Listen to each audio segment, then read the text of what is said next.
नमस्कार दोस्तों। UPSC prelims में अब ज़्यादा समय नहीं बचा है। मुझे आपको ये भी बताने की ज़रूरत नहीं है कि सीसैट की वजह से बहुत सारे लोग हर साल फेल हो जाते हैं। इसीलिए सीधे मुद्दे की बात करते हैं कि इस बचे हुए समय में आप सीसैट कैसे तैयार करें कि आसानी से क्वालिफ़ाई कर सकें। आप जानते हैं कि 80 प्रश्न पूछे जाते हैं सीसैट में। उनमें से माइनस मार्किंग हटा के अगर आप 27 क्वेश्चन सही कर लेते हैं, आप क्वालिफ़ाई कर जाएँगे। लेकिन बहुत सारे लोगों से इतना भी नहीं हो पाता। रीज़न ये है कि वो या तो इसे टालते रहते हैं कि एग्ज़ाम जब करीब आएगा तब करेंगे, या फिर वो ओवर कॉन्फिडेंस में रहते हैं कि हमें तैयार है, बस एक बार और प्रैक्टिस कर लेंगे, हो जाएगा। इस वजह से वो फेल हो जाते हैं। आपको ऐसी गलती नहीं करनी है। एक-एक करके ध्यान से मेरी बात को समझिए। सबसे पहले तो आप ये समझ लीजिए कि जो सीसैट का पेपर है, उसका रुझान कैसे बदल रहा है, कितने क्वेश्चन्स आते हैं। इसमें आप जानते हैं कि मैथ से क्वेश्चन्स आते हैं, कॉम्प्रिहेंशन से क्वेश्चन्स आते हैं और रीजनिंग से क्वेश्चन्स आते हैं। अगर आप मैथ की बात करें तो 2014-15 के आसपास आप देखेंगे तो 15 क्वेश्चन्स पूछे जा रहे थे। इसका ग्राफ चढ़ता चला गया है, देख रहे हैं।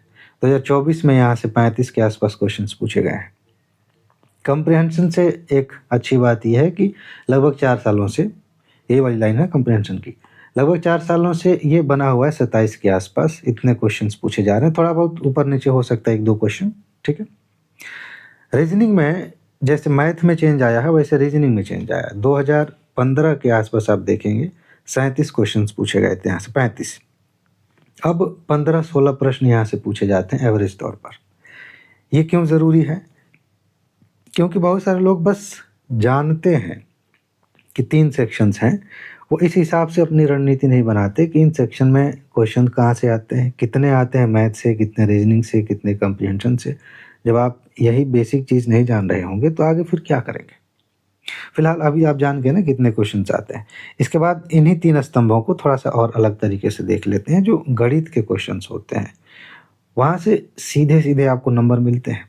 मतलब आपने सही किया तो किया, उसमें डाउट भी नहीं रहता। आप कॉन्फिडेंट हो जाते हैं कि हाँ, ये मेरा सही है तो सही है, फ़ॉर्मूला मुझे पता है, मैंने हल किया और उत्तर आ गया, विकल्पों में दिख भी रहा है, कर दिया। बहुत अच्छे नंबर मिलते हैं, लेकिन यहाँ पर बहुत फ़ोकस की ज़रूरत होती है, बहुत स्पष्टता की ज़रूरत होती है।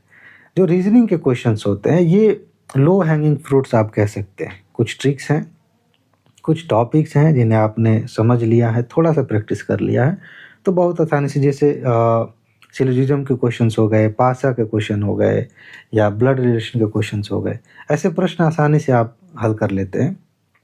और कॉम्प्रिहेंशन जो है, ये तीसरा पिलर है।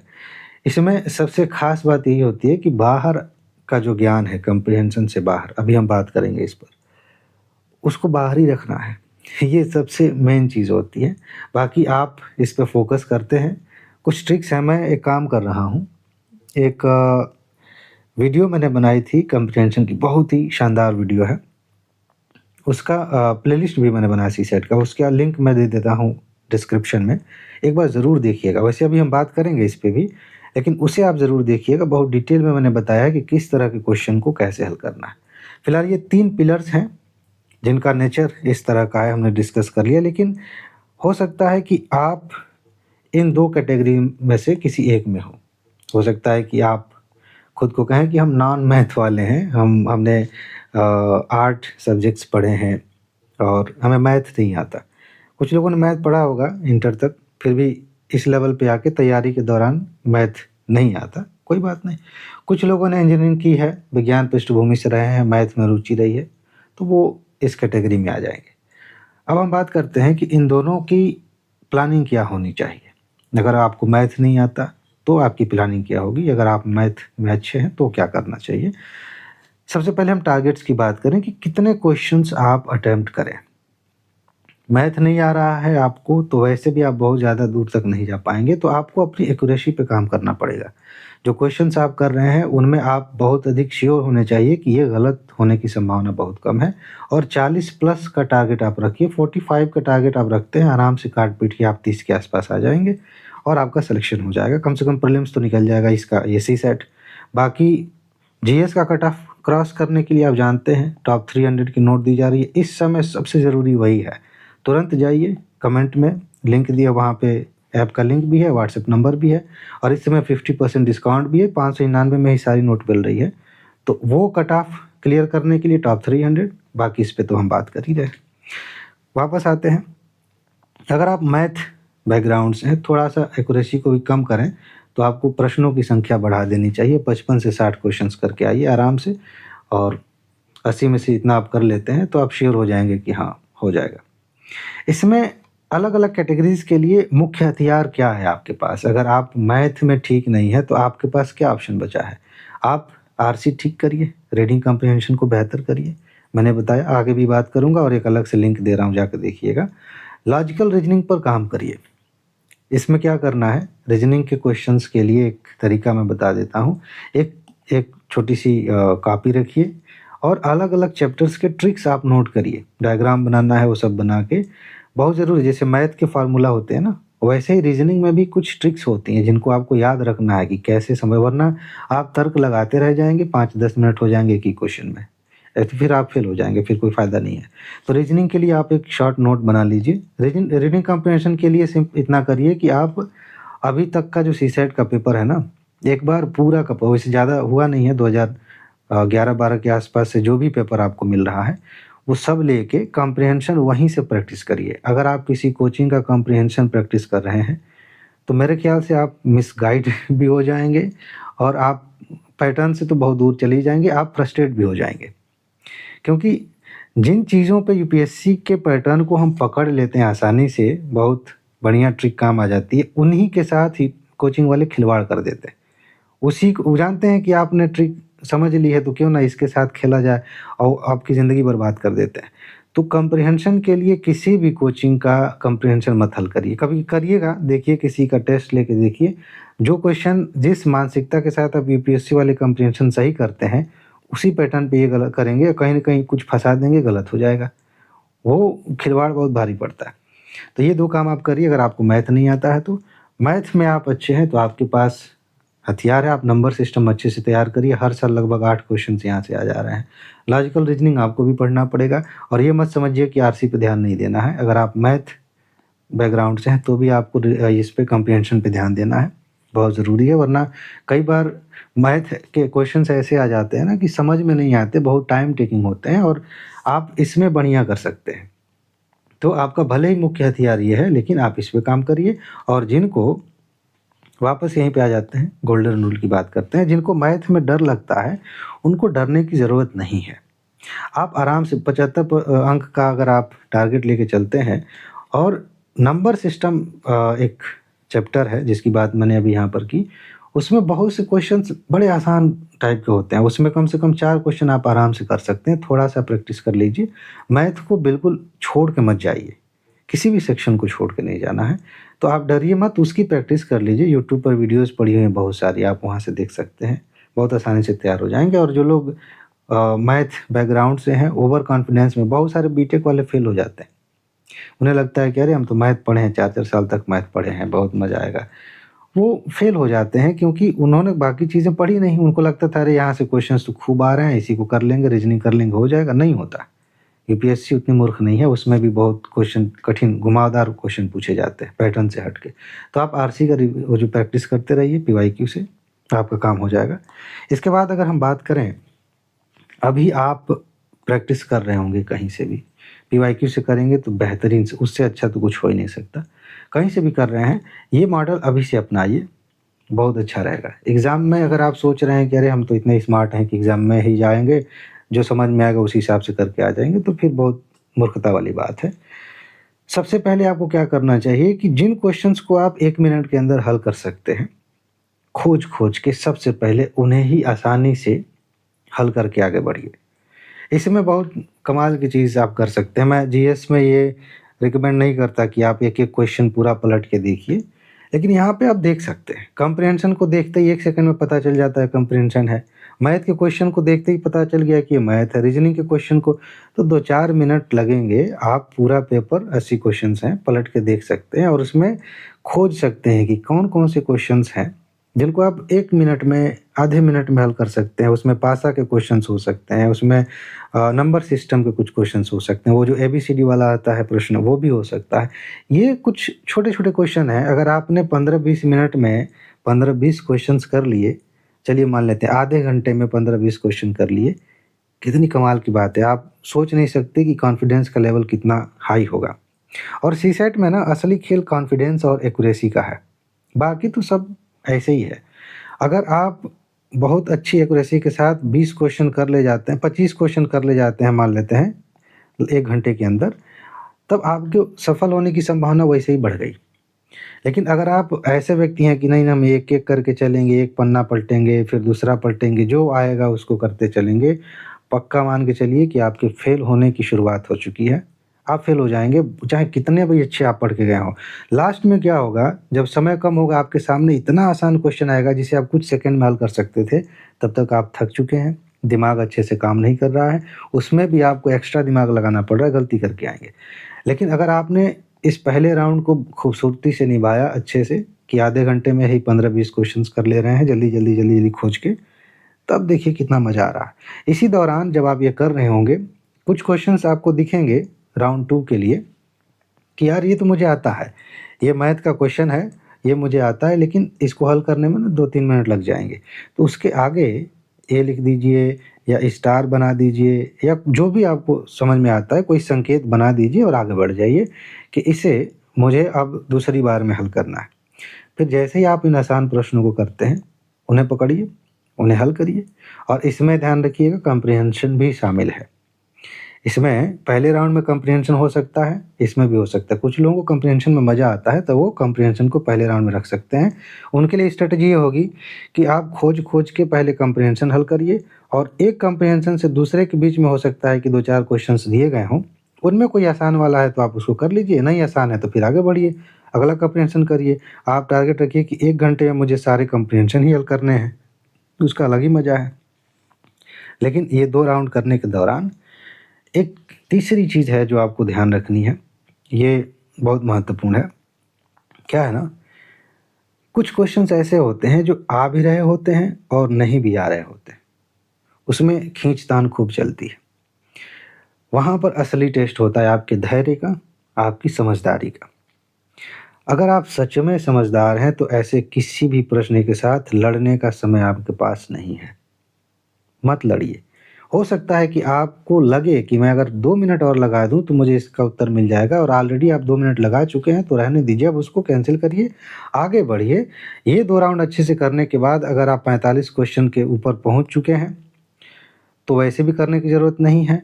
अगर आपके पास फिर भी मान लेते हैं 10-15 मिनट का समय बचा है, तब आप इस पे लगा सकते हैं समय, वरना छोड़िए, इसकी ज़रूरत नहीं है। आपको बस जैसे-तैसे सीसैट क्वालीफाई करना है, वरना माइनस मार्किंग होगी, जानते हैं 2.5 नंबर का क्वेश्चन होता है, वो नंबर जाएगा, फिर उसके बाद से माइनस मार्किंग होगी, जो आपने अच्छा किया उसमें से भी कट जाएगा। तो क्या मतलब है उसका? खैर, कॉम्प्रिहेंशन में एक कमाल की चीज़ मैं आपको बताऊँ, आपको अलग-अलग फ़िल्टर्स का इस्तेमाल करना पड़ेगा। बहुत मज़ा आएगा। मैं फिर याद दिला रहा हूँ कि मैं लिंक दूँगा, उसे आप जाकर देखिएगा। बाकी ये 3 फ़िल्टर्स मैं आपको बता देता हूँ। सबसे पहले है संतुलन का फ़िल्टर। इसमें क्या है कि जब आप कॉम्प्रिहेंशन को पढ़ रहे हैं, ख़ासकर हिंदी माध्यम के दोस्त ध्यान से सुनें, बहुत सारे ऐसे शब्द होते हैं जो समझ में नहीं आते। मतलब ऐसे शब्द होते हैं कि ज़िंदगी में पहली बार आपने सिर्फ़ वहीं पे पढ़ा है, उसके बाद कहीं नहीं पढ़ने वाले, ना उसके पहले कभी पढ़ा था। तो क्या होता है कि हम उसका अर्थ नहीं समझते तो पैनिक में आ जाते हैं। कोई ज़रूरत नहीं उसका अर्थ समझने की। आप ओवरऑल देखिए कि मुख्य तर्क क्या है, असली बात क्या कही गई है और यही विकल्प में आपको खोजना है। ये बैलेंस बहुत ज़रूरी है। एक तरफ़ा नहीं भाग जाना कि एक शब्द नहीं समझ में आ रहा, उसी में हम लगे हुए हैं। तो ये पहली चीज़ आप अपने ध्यान में रखिए कि मुख्य संदेश क्या है, असल में वो पैराग्राफ आपसे क्या कहना चाहता है, लेखक क्या कहना चाहता है। दूसरी चीज़ कॉम्प्रिहेंशन हल करने में आप हो सकता है कि पर्यावरण पे कोई कॉम्प्रिहेंशन पढ़े, यहाँ से ज़्यादा इकोनॉमी और एनवायरनमेंट से ज़्यादा क्वेश्चन्स आते हैं। आजकल फ़िलॉसफ़ी और हिस्ट्री से भी कुछ आने लगे हैं। तो पर्यावरण पे आप पढ़ रहे हैं, जलवायु परिवर्तन पे पढ़ रहे हैं, कोई तथ्य दे दिया गया है, ठीक है? मान लेते हैं कार्बन उत्सर्जन का ही कोई तथ्य है और बहुत पॉपुलर तथ्य है, लेकिन कॉम्प्रिहेंशन में उसको गलत आंकड़े के साथ शामिल करके दिया गया। आपको पता है कि नहीं, नहीं ये तो नहीं है। आप अपना बाहरी ज्ञान बाहर ही रख के जाइए।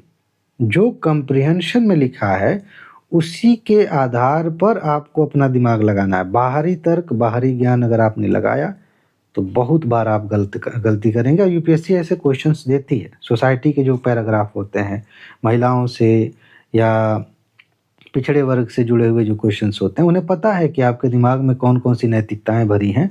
उनके आधार पर थोड़ा-सा घुमाएँगे और आप बाहरी ज्ञान के आधार पर कूद पड़ेंगे विकल्प देखने और गलती हो जाएगी। तो ये बाहर का ज्ञान बाहर रखिए, पैराग्राफ ही आखिरी सत्य है। बाकी ये तो आप जानते हैं, सबसे बेहतरीन चीज़ है, गोल्डन रूल है आरसी को हल करने का, कि आप जो ऐसे शब्द हैं ऑलवेज, नेवर, इंटायरली, ये जो अतिवादी शब्द हैं, ये जीएस में भी काम करते हैं, इसमें भी, यहाँ ज़्यादा काम करते हैं। इन पर आप ध्यान देंगे, इनको कैंसिल करके चलेंगे, गलत मान के चलेंगे, आप ज़्यादा अच्छे से उत्तर तक पहुँचेंगे। और एक बात ध्यान रखिएगा, कम्प्रिहेंशन में सही उत्तर नहीं खोजा जाता है। जैसे मान लीजिए ए, बी, सी, डी, आपको सही उत्तर नहीं खोजना है। आपने पैराग्राफ पढ़ लिया है, पैराग्राफ पढ़ने के बाद आपको एक इम्प्रेशन समझ में आ गई है। अब आप विकल्प पढ़ रहे हैं, तो सबसे पहले देखिए कि कौन गलत है, 100% कौन गलत है। ये 100% गलत है, ये 100% गलत है। अच्छा, इनमें देखें, थोड़ा-सा डाउट है, इसमें अतिवादी शब्द इस्तेमाल किया गया, ये सही है। इस तरह से आप गलत विकल्प जब छाँट देंगे ना, सही अपने आप उभर कर सामने आ जाता है। और ये बहुत ज़रूरी होता है, क्योंकि बहुत ही करीबी भाव वाले सेंटेंस होते हैं, उनको पकड़ना बड़ा मुश्किल होता है, इसीलिए गलत वाले को आप छाँटिए। अच्छा, अभी अगर आप प्रैक्टिस कर रहे हैं, तो एक चीज़ ध्यान रखिएगा, आप एक गोल्डन रूल बना लीजिए कि आप 2:30 बजे से 4:30 बजे के बीच में ही सीसेट की प्रैक्टिस करिए। उस समय तक आप थक जाते हैं, आपकी मेंटालिटी ऐसी हो जाती है कि अरे यार, पढ़ने का मन नहीं कर रहा है। सेम यही सिचुएशन आपको फेस करनी है एग्ज़ामिनेशन हॉल में।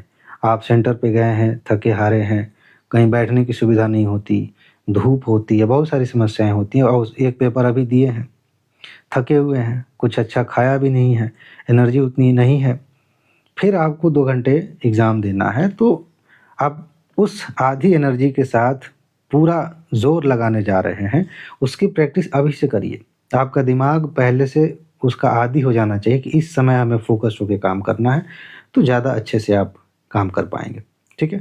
बाकी ये बेसिक चीज़ें हैं, इस पे हमने बात की है। एक चीज़ मैं आपको बता दूँ, थोड़ा-सा जीएस की भी बात हम इसमें कर लेंगे। तैयारी में कभी भी आप किसी एक सेक्शन को पूरा मत छोड़िएगा।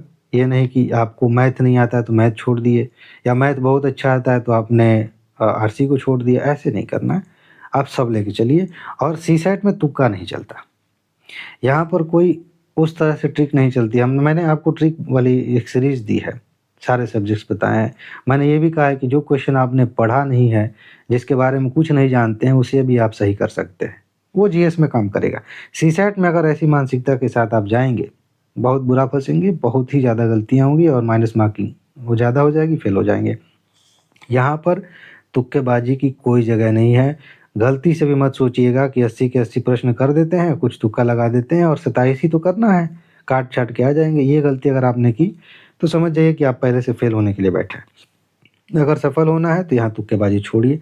बाकी जीएस की मैंने कहा कि करंट अफ़ेयर आप लगातार पढ़ते रहिए सीसेट के साथ-साथ। अभी थोड़ी-सी बात अलग से कर लेते हैं। लास्ट टाइम पे अपना सोर्स नहीं बदलना है। पता चले कि कहीं से आप प्रैक्टिस कर रहे हैं, नोट्स बना ली है और वही टॉपिक कोई और पढ़ा रहा है अलग तरीके से, तो इसको इग्नोर करके दूसरा पे जंप कर गए। भाई, कुछ नया सीख लिया है तो इसमें ऐड कर लीजिए, लेकिन आखिरी समय में सोर्स मत बदलिएगा इसका। बाकी जीएस में अगर आप अपनी दिनचर्या में इन चीज़ों को शामिल करना चाहें घंटे के हिसाब से, तो ये मैंने बस ऐसे ही बना दिया है। आप चाहें तो इसके हिसाब से अपने घंटों को डिवाइड कर सकते हैं। सीसेट को कम से कम 1.5 घंटे तो देना ही है, ठीक है? बाकी ये सारी चीज़ें जो हैं, आप अपने हिसाब से मैनेज कर सकते हैं। ये कोई थोपने वाली चीज़ नहीं है कि मैंने दिखा दिया है तो आप इसी के अनुसार घंटे तय करिए। आप किस लेवल पे हैं, आपको जो भी आप पढ़ रहे हैं उसको मैनेज करने में कितनी कठिनाई या कितनी सुविधा हो रही है, उसके अनुसार आप मैनेज करिए, ठीक है? ये तो बस एक रोड मैप है, आप चाहें तो इसके अनुसार काम कर सकते हैं। अब एक काम करिए, टॉप 300 की नोट दी जा रही है, सिर्फ ₹599 में आपको पूरी नोट मिल रही है, और इसके बारे में मैंने आपको बताया लगातार 4 सालों से कट ऑफ से ज़्यादा क्वेश्चंस आ रहे हैं। अभी एग्ज़ाम होगा फिर सबूत दिखाऊँगा, इससे ज़्यादा क्या ही कहना। तो आप नोट ले लीजिए, आखिरी समय में यही एक सहारा है अगर आपने अच्छे से पढ़ाई नहीं की है साल भर तो। नोट लीजिए, खूब अच्छे से पढ़िए। प्रैक्टिस के लिए 13 टेस्ट हैं, आप टेस्ट लगा सकते हैं, अलग है, ये नोट से अलग है। उसके बारे में भी जानकारी मिल जाएगी, कमेंट में जाइए, वहाँ पर व्हाट्सएप नंबर है, वहाँ से जानकारी ले लीजिए, ठीक है? तो बस आज इतना ही है। अपना ख्याल रखिए, खुश रहिए, मस्त रहिए, मुस्कुराते रहिए, जल्दी से सफल होइए और ज़िंदगी को एंजॉय कीजिए। आगे मिलते हैं, नमस्कार।